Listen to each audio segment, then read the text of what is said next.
Welcome to the INFOWARS Nightly News. I'm David Knight. It's Monday, February the 17th, 2014, and here are our top stories.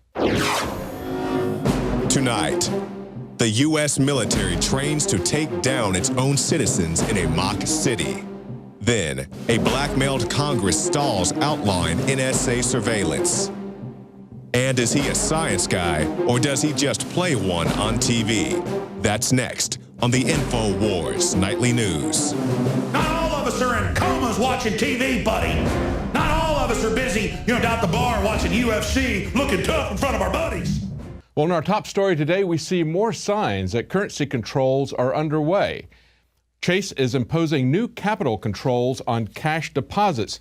Now, they say that they're going to mandate identification for cash deposits and ban cash that's being deposited into another person's account. And if you look at that screen there, look where it says to safeguard your account. That's right. We don't want anybody sneaking any cash into your account without your knowledge. That's about as phony as it gets.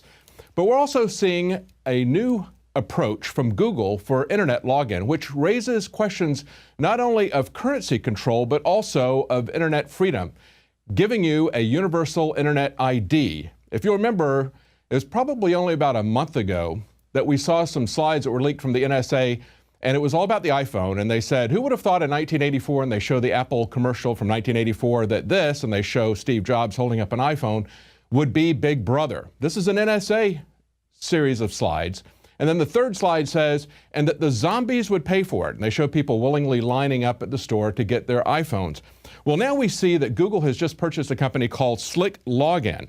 And what they're going to do is use your phone as a way to log in securely to various internet sites, especially into your banking account. Take a look at this video. Some of you already need an irritating token in order to get in. And the rest of you will need one soon. And then you take your phone out. No need to unlock it. No need to click anything in it. All you have to do is just put it close to the computer you log in from. And that's it. You're logged in. Our technology makes sure your phone is close to your computer, and only then confirms your session. Now, in the larger presentation, what he's talking about as our token is what we in the United States would typically call a dongle. And he's talking about how different applications, different places that you would go would each give you a dongle to securely log in. Or you might have a series of numbers that you're given by someone like Google, and they're constantly changing those if you don't type them in quickly enough. They're making it as difficult as possible. He says if you don't have that, you soon will. Now, the way this works is they're passing information back audibly between the phone and the computer. And no one asked him how they get control of your phone. Remember, he said you don't have to turn it on, you don't have to unlock it. In other words, they have complete control of your phone, and they can pass these audio signals back and forth. But look at what else they can do. Imagine you run a bank, and you want to let your customers perform large transactions only from the home or the office, and not from other countries. With Slick Login, it's very easy. All you have to do is mark the areas you want them to log in from, mark the areas you want to block, and that's it. As simple as that. Now he starts out and he says, imagine you're a bank, and you want to control where your customers are going to be able to do banking. So basically they can say that you can only do it in certain areas, and they can exclude other areas, which means that's another way of exercising currency control. This is something that they make it difficult on one side, and then they make it very easy to take the path that they have pre-decided they want you to follow. And it's not just Google and technology companies and the banks that are manipulating you. Of course, the political parties are doing this big time. Look at this article from Oliver Stone. He says, Obama's lack of spine is stunning. He says something happened because none of the things he promised, transparency, a government that would reconsider the war on terror and these programs, none of that happened, none of it. He's got a lack of spine and he's a weak man. Or maybe he's just a liar who is no different than the Republicans. They've all got the same agenda. They're just manipulating people with it. He never believed any of those promises. And as Alex pointed out, just because he's a constitutional professor doesn't mean he's going to uphold the Constitution. It just means he's more dangerous when he knows how to take it down. Now, we saw further evidence of this on Fox News. Pat Caddell said the GOP establishment wants the IRS to go after the Tea Party. And this was on Fox News. 2 Democrats, 1 Republican, and they all agreed that the majority of everyone, including Democrats, sees this as a corruption issue. And yet, they all agreed that the Republicans don't want to do anything about it. It's simply posturing because they're threatened by the Tea Party. He made it very clear.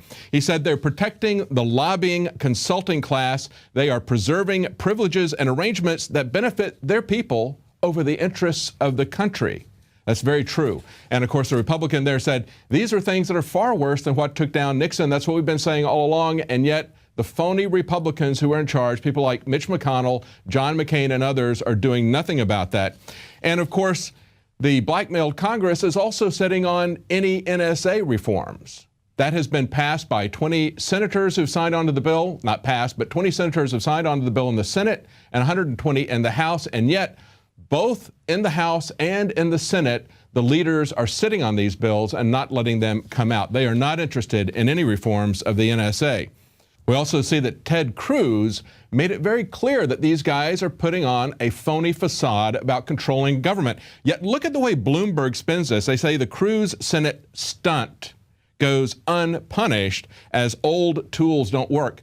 No, actually, the old tools would be people like John McCain and McConnell. Those old tools are working very well for the system. But Ted Cruz exposed what those old tools were about. He insisted on an up or down 60 vote majority, not just a simple 50 vote majority. If they'd gone with 50 votes, the Republicans could have hit out and they could have said, well, we don't really like this. They could have told their constituents that they didn't approve of it while they merely sat by and let this happen. But when he put it up to 60, they really wanted this to pass. They really wanted to put us into more debt and what they call a clean bill. That means there's no conditions whatsoever attached to it, nothing to constrain spending, nothing to constrain the government in any way whatsoever, just raise the debt ceiling. That's what the Republicans call a clean bill. And so Ted Cruz wanted to point out their hypocrisy on it. He forced a vote. And so they're very mad that he's exposed the real agenda of McCain and McConnell and many others who are simply Republican in name only or conservative in name only or limited government in name only. Take your pick. Now, the science guy has been going around debating people on various issues. He debated on creation versus evolution. Now he's talking about climate change. He says big government is the cure for climate change.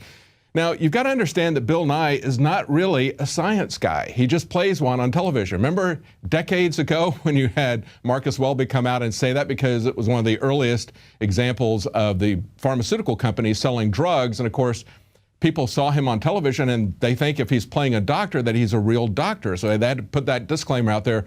Well, this guy, just because he plays a science guy on a kid's television show, doesn't make him a scientist. Look at what he said. He said the solution lies in government doing more in order to lead the world in the fight. The fight for what? The fight to try to stop global warming. When CO2 is going up in record amounts and yet you still have global cooling, and I'm not talking about the fact that we're having a cold winter. This is a 17-year trend. You don't have global warming. And certainly you don't have anthropogenic global warming, man-made global warming. That's a much bigger thing to prove even than proving global warming. If man were the predominant factor, then they would presumably be able to override the seasons because just a little bit of a tilt of the earth gives us a difference of summer and winter. And yet, look at what he did. This other article here, Climate Depot from Mark Moreno, he points out that Bill Nye was holding up a picture of the Arctic and talking about how they were losing ice in the Antarctic. And yet, that is not only nonsense, it's totally factually incorrect. He says Arctic sea ice extent is on track to have the highest minimum in the modern satellite era. It is 27.4% above normal as of February the 7th, and on and on. There are many facts that support the fact that ice is growing. And to underscore that, remember just before Christmas, there was a global warming expedition that got stuck in the Antarctic because the ice was so thick, and the rescue ships got stuck. That's summer down there when they were getting stuck in that ice. So adding to his nonsense and non-facts, he's now adding big government solutions because that's the point of global warming. It's a way to get big government in the door to enact Agenda 21, to enact climate change, carbon tax credits, which is something like a Federal Reserve on a worldwide basis. Now, another article here that's on InfoWars today from Mike Krieger, Liberty Blitzkrieg. He says the U.S. plunges to 46th in World Press Freedom Index. We've fallen even below Romania. Now, this is an organization, Reporters Without Borders. They take a look at freedom of the press in various countries. This is the greatest fall that any nation has seen in a single year, dropping 13 slots. And of course, we know why that is, because the government is increasingly hostile to journalists. Well, that's it for our news portion. Stay tuned. Right after the break, we're going to have some special reports.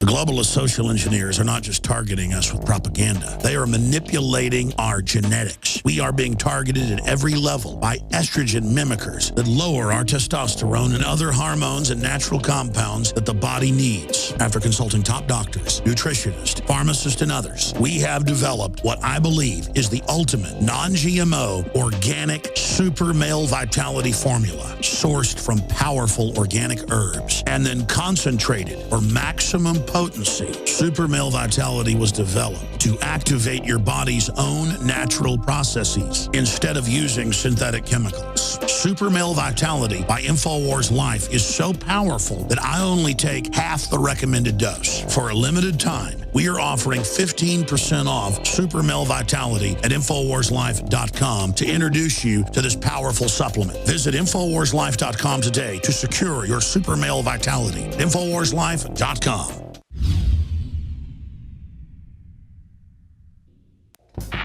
We're on the march. The empire's on the run. And the InfoWars army is standing strong. Wake up your family, friends, and neighbors and break the matrix at InfoWarsStore.com. Learn the truth and spread the message of liberty with the world's most comprehensive collection of books and documentary films. Maintain a healthy metabolism and energize your body to perform at peak health with Survival Shield Nascent Iodine. Protect your family and be prepared with survival foods and emergency preparedness kits. And now you can drink safe water with your own ProPure water filtration system, which removes fluoride and other harmful chemicals from your family's water supply. Save 10% with the promo code WATER. So join the revolution. InfoWarsStore.com.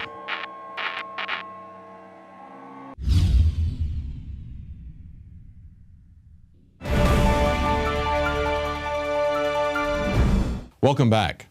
Now, RoboCop premiered last Friday, and Leanne McAdoo is taking the pulse of the public to see what their attitudes are towards using robots in combat and law enforcement situations. Would you be okay with robot cops? Yes. No, I like having someone actually there in person and that I can relate to and just interact with. I think it's kind of frightening, and I think a lot of times human judgment saves lives and is like really important. I assume it can be good that you will treat everybody more equal. RoboCops? The real ones or the fake ones? The real ones. Not too sure about that. I'm gonna be scared for my life. What you mean? Until they make machines that can think better than human beings, and even human beings make errors all the time. I mean, look at all the lawsuits for wrongful deaths. You lose, I guess, that sensitivity that your average person might have. A lot of things are black and white, and sometimes, there's circumstances which I think there should be a little more slack with. Would you be like, oh, there's that robot, I hope he doesn't shoot me? I wouldn't give him a reason to shoot me, so I wouldn't be scared per se. Did you know that in some places it's against the law to grow a garden? Is it really? No, I didn't know that. Or they can ticket you for washing your car in your driveway? I did not know that. You're breaking the law. I mean... You have 30 seconds to comply. And then they put their twin rotary machine guns on you. Yeah. This is a DARPA robot, Petman. This is what they're working on. Look at that guy. Yeah. Isn't that scary? They're turning these into soldiers. Why do they need unmanned drones that can run at things? I don't understand the need for it. For someone to have that much power, you kind of need someone to be